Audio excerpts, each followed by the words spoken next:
Good evening, friends. Now, today we are discussing about the Indian Contract Act 1872. The Indian Contract Act 1872 came into force from the date of 1st September 1872. मतलब ये जो act है ये act अपने independence से पहले बनाया गया था। ब्रिटिशर्स ने ये बनाया था और वो वही एक्ट हम फॉलो करते थे।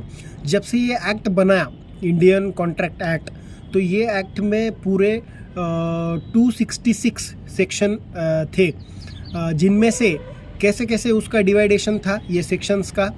तो सेक्शन 1 से लेकर के 75 तक general provisions related to Indian contract act ये इसमें डिस्कस किया गया है। 76 to 123 sales of goods act के रिलेटेड जो भी प्रोविजंस है ये प्रोविजंस ये सेक्शंस में डिस्कस किए गए हैं। फिर sections 124 to 147 defines about indemnity and guarantee.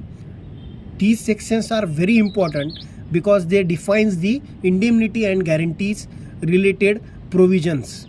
Then section 148 to 181 deals with the bailment and pledge, and section 181 to 238 defines the agencies related provisions, and section 239 to 266 defines about the partnerships and agency related provisions. Then these acts came into force from the 1st September 1872.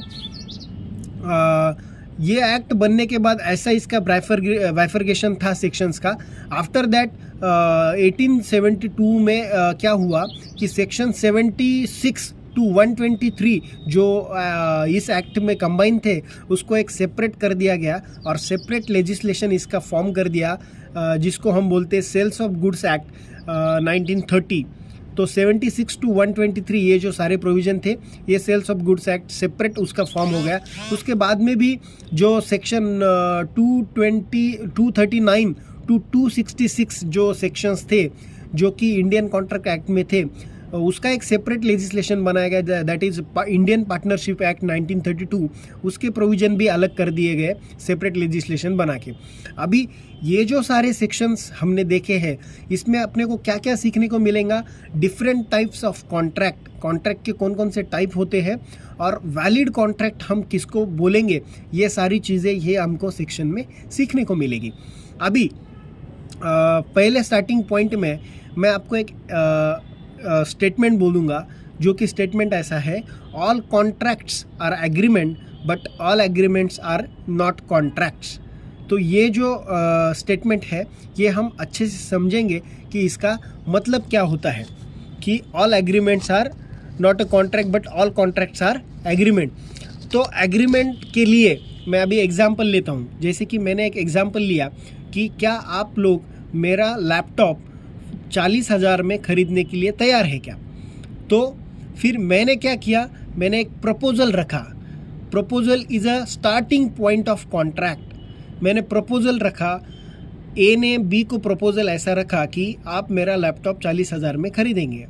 B ने वो proposal accept किया कि yes I am buying your laptop in 40,000। Okay, तो proposal और offer, जो offer मैंने किया था उसको बी ने एक्सेप्ट किया और एक्सेप्टेंस के बाद में इट बिकम्स अ प्रॉमिस। और प्रॉमिस जब बन जाता है तो इसमें कंसिडरेशन का पार्ट है क्या, यस 40,000 इज़ अ कंसिडरेशन। तो promise plus consideration is equal to an agreement. अगर प्रॉमिस के बाद में अगर उसमें कंसिडरेशन होता है तो उसको हम एग्रीमेंट्स बोलेंगे। अभी यही बातें हम इंडियन कॉन्ट्रैक्ट एक्ट के सेक्शन के हिसाब से देखेंगे। सेक्शन 2B क्या बोलता है, डील्स और टेल्स अबाउट दी प्रॉमिस।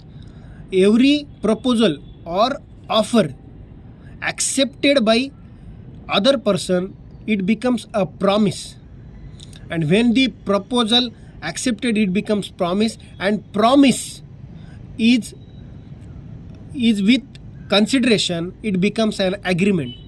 जब प्रॉमिस के साथ कंसिडरेशन मिला होगा तब इसको हम एग्रीमेंट बोलेंगे। और एग्रीमेंट किस में डिफाइन किया है? Section 2E of the Indian contract act defines the agreement.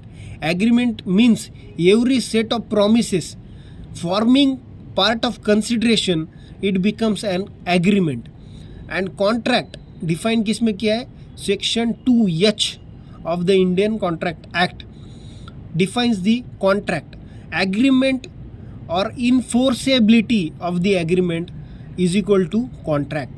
अगर कोई भी एग्रीमेंट बनता है और उसको हम इन्फोर्सिबल कर सकते हैं तो उसको हम वैलिड कॉन्ट्रैक्ट बोलेंगे. अभी इसको एक एग्जांपल से समझते हैं.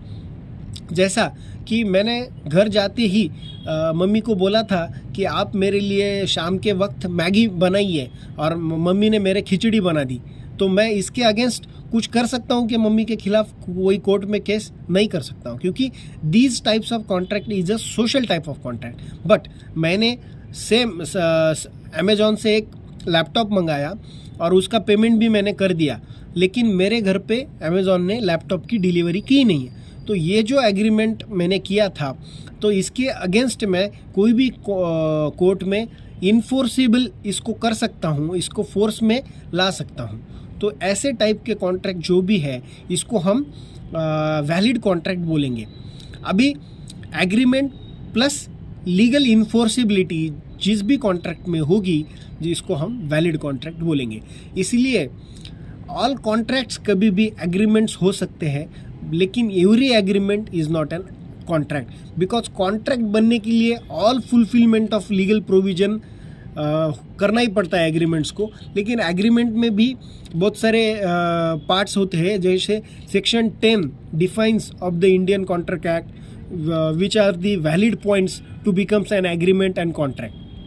जैसे ऑफर जो है वो ऑफर क्लियर होना चाहिए, फिर एक्सेप्टेंस जो है वो भी अनड्यू कोवर्शन इसके साथ नहीं होना चाहिए. तो ये सारी चीज़ें जब फुलफ़िल होती है तब एक वैलिड एग्रीमेंट बनता है, और वो एग्रीमेंट को जब हम किसी भी कोर्ट ऑफ लॉ में इन्फोर्सिबल बना सकते हैं तो इट बिकम्स एन कॉन्ट्रैक्ट. तो ये कॉन्ट्रैक्ट एक्ट के रिलेटेड कुछ प्रोविज़न थे, और इसमें और भी जनरल प्रोविजंस है. जैसे कि अगर एग्रीमेंट बन रहा है तो जो दो लोगों के बीच में एग्रीमेंट बन रहा है तो उनके बीच में एग्रीमेंट बनते वक्त जो लीगल ऑब्लिगेशन और ऑब्जेक्ट जो है वो लीगल होना चाहिए. जैसे कि मैंने कुछ इलीगल चीज़ें बेचने के लिए एग्रीमेंट किया तो that is not an valid agreement, because the object of the agreement is not legal. और सेकेंड पार्ट क्या है कि कंसिडरेशन जो पार्ट है वो भी इम्पोर्टेंट है कि दोनों के बीच जो एग्रीमेंट हो रहा है वो दोनों को भी एक्सेप्ट है कि हम एक होकर इसको हम कंसेसेट एट इडम ऐसा भी बोलते हैं, मीटिंग ऑफ माइंड्स. दोनों को जब ये एग्रीमेंट और कॉन्ट्रैक्ट बनाने का है तो वो सेम सेट ऑफ ऑब्जेक्ट के साथ एक हो रहे हैं और उसी के साथ ये एग्रीमेंट बना रहे हैं. तो these are the valid points required for the valid contract and valid agreement. तो आज के वीडियो में हमने इंडियन कॉन्ट्रैक्ट एक्ट कैसे बना और उसके साथ में क्या क्या देखना पड़ता है, बेसिक चीज़ें, ये हमने ये एक्ट में डिफ़ाइन की है. इसके मैं पूरे प्रोविज़न जो है पूरे डिस्कस करूँगा. इसके हम सीरीज़ बनाने वाले हैं, जैसे कि 1 to 10 सेक्शंस हम एक वीडियो में डिस्कस करेंगे, 10 to 20 हम दूसरे वीडियो में डिस्कस करेंगे.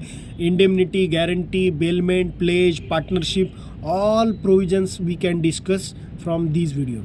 सो याच्यामध्ये जर का आपल्याला काही डाऊट्स असेल तर तुम्ही निश्चित विचारू शकता. मी त्यावर सुद्धा एक व्हिडिओ बनवणार आहे. आणि माझ्या चॅनलला आजपासून सबस्क्राईब करा. आपण निश्चित रोज एक व्हिडिओ लीगलवर बघणार आहोत आणि पुढे तुमच्या लीगलच्या फॅटर्निटीसाठी तुम्हाला हे सगळं उपयुक्त असेल. धन्यवाद.